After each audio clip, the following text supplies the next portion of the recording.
Bonsoir, très heureux de vous avoir pour ce nouveau numéro de Miracles et Profils. Cette semaine, nous allons continuer à écouter le témoignage du dirigeant de notre œuvre au Cameroun, le pasteur Jean de Djewati. Le leader fondateur de la communauté missionnaire chrétienne internationale, le professeur Zacharias Tandefomoun, a dédicacé au pasteur Jean de Djewati l'art de travailler dur à cause de sa gestion rigoureuse du temps.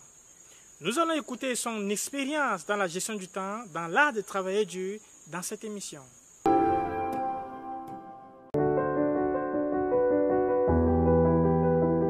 Gloire à Dieu. Une des choses que j'ai appris du frère Zach et qui m'a beaucoup béni, c'est le travail dur. Et comme j'ai eu la grâce d'être régulièrement avec lui, voyant comment il travaillait, très tôt dès ma rencontre avec lui, j'ai désiré travailler comme lui et j'ai commencé à me donner au rachat du temps.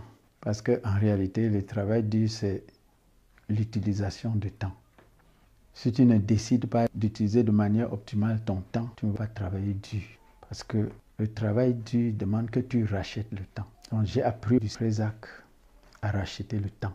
Donc depuis plusieurs années, grâce au Seigneur, je mets beaucoup d'efforts pour m'occuper spécialement des affaires du Seigneur. En 1985, 86, 87, j'avais divisé ma journée de 24 heures en 3 sessions. Je donnais 8 heures au Seigneur, 10 heures pour mon patron, parce que je travaillais à l'époque au groupe CFAO, et le reste, c'était pour moi et ma famille.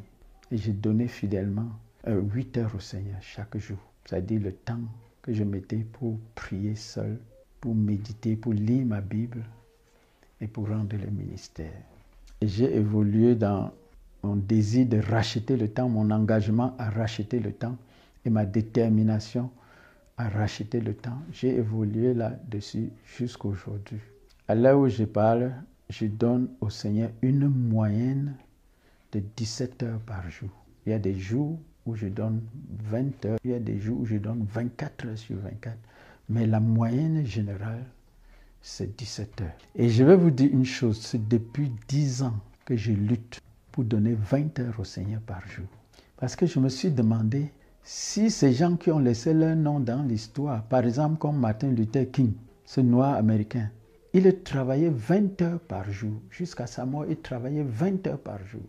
Je me suis toujours dit, mais si une telle personne investissait autant d'heures dans les affaires sociales, pourquoi je ne peux pas le faire pour les affaires du royaume? Donc je suis engagé à donner au Seigneur 20 heures par jour, s'il tarde à venir et s'il m'accorde sa grâce. Je me bats. Ici, c'est déjà comment j'utilise une journée. Ici, vous pouvez voir, ça c'est mon compte rendu du mois d'août. Chaque jour, je note tout ce que je fais des 24 heures de chaque jour. Tous les jours. Ça c'est le premier, le 2, ainsi de suite. Au mois d'août, j'ai donné donc 503 heures 40 minutes au Seigneur. Mon objectif était de donner 620 heures au Seigneur. Et au mois de septembre, je n'ai pas encore totalisé, mais j'étais là déjà à 523 heures 53 minutes pour le mois de septembre. Depuis plusieurs années, j'enregistre mes heures comme ça, afin d'être, disons, honnête avec moi-même.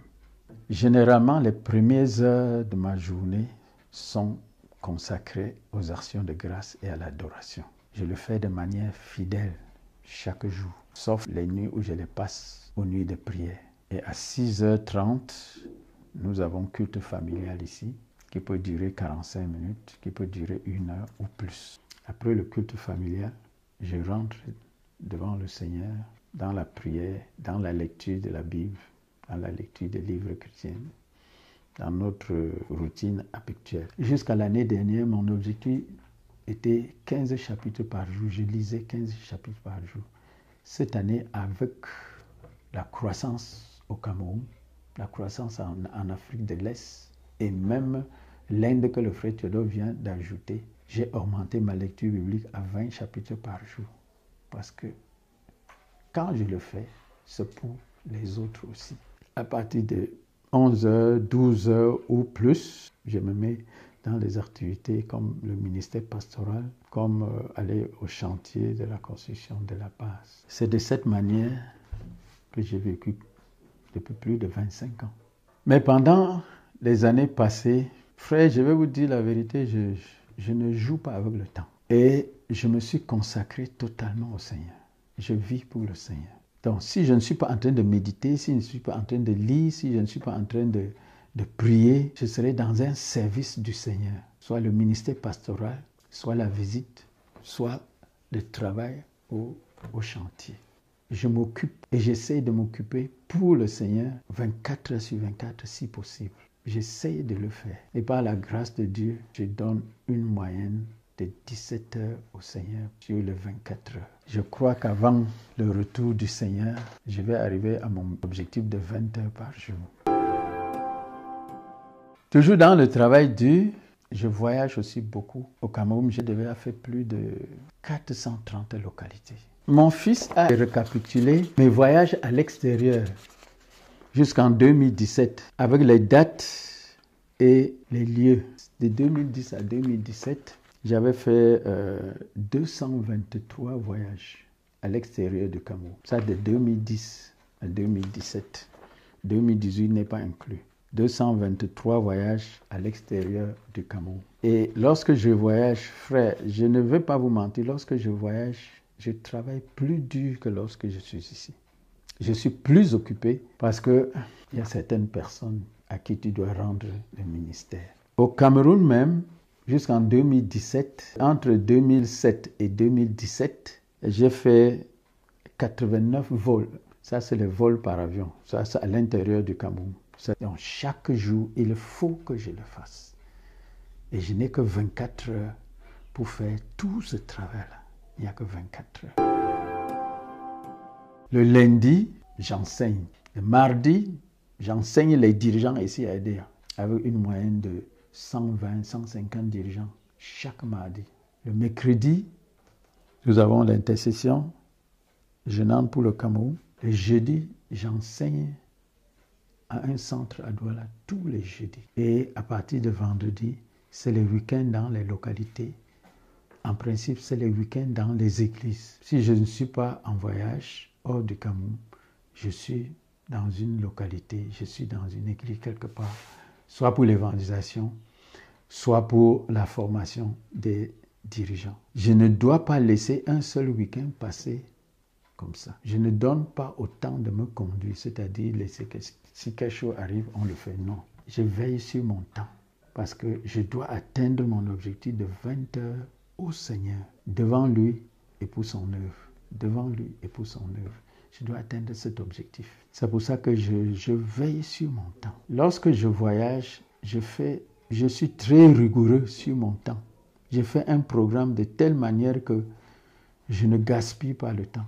Et pour cela, j'établis mon programme de voyage de telle manière que je ne veux pas perdre un jour, je ne veux pas perdre une demi-journée, et je ne veux pas perdre ce que les autres doivent faire. Ce que les dirigeants provinciaux peuvent faire, moi je leur dis non, je ne peux pas venir pour ça. Donc je m'occupe à faire l'œuvre de Dieu et je m'occupe à me nourrir pour le peuple de Dieu. Je m'occupe en m'assurant que l'œuvre au niveau où le Seigneur m'a confié marche bien. Dans ce rachat de temps, même quand je suis à l'extérieur, quand je veux voyager à l'extérieur, je m'assure toujours que partout où je pourrais me retrouver, que je sois capable de communiquer avec les dirigeants provinciaux au Cameroun. Partout où je vais. Avant de quitter ici, je vais à MTN, j'ouvre mon roaming. Si bien que quand je suis à l'étranger, je communique très facilement avec les dirigeants provinciaux. Je veille, même étant au Cameroun, étant hors du Cameroun, je veille sur ce qui se passe ici tous les jours, ce qui se passe à EDEA tous les jours, ce qui se passe à ma famille à Douala. Je veille sur tout ce qui se passe au Cameroun. Je m'assure que les choses marchent bien au Cameroun. Je suis en contact avec les dirigeants provinciaux. Et c'est des choses qui ne peuvent pas te laisser dormir. Dieu a donné à chaque être humain 24 heures chaque jour, mais il revient à chacun de savoir comment organiser son temps.